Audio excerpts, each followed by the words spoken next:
Bakit kami Duterte? Sa executive branch, mayor ng Davao for 23 years.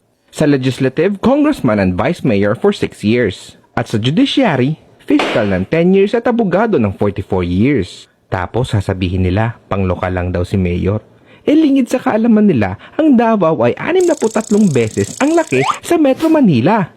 Kahit pagsamasamahin mo pa ang buong bayan sa NCR, mas malaki pa rin ang 4 na beses ang Davao. Pero hindi ang laki ng bayan ang issue dito. Ang issue, krimen, droga at korupsyon. Sa usapang krimen, si Mayor ay binabatikos na nagpapapatay daw ng mga kriminal.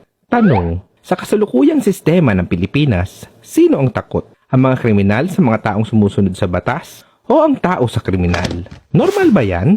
Tapos magtataka tayo kung bakit nagagalit at napapamura si Mayor. Galit si Mayor sa darugista, kriminal at kurakot. Operasyon ito sa mga Filipino. Droga. Sa Davao, merong libreng rehabilitasyon at 2,000 monthly allowance ang mga gustong magbagong buhay. Korupsyon. Sa Davao, merong dekalidad at kompletong ospital na libre sa lahat ng Filipino. Mayor's permit sa loob ng 72 hours. Murang bilihin dahil walang gotong at modernong kagamitan para sa alagad ng batas. At dahil dyan, ligtas at panatag ang karaniwang tao. 24 oras nakahanda ang Central 911 para rumisponde sa anumang pangyayari.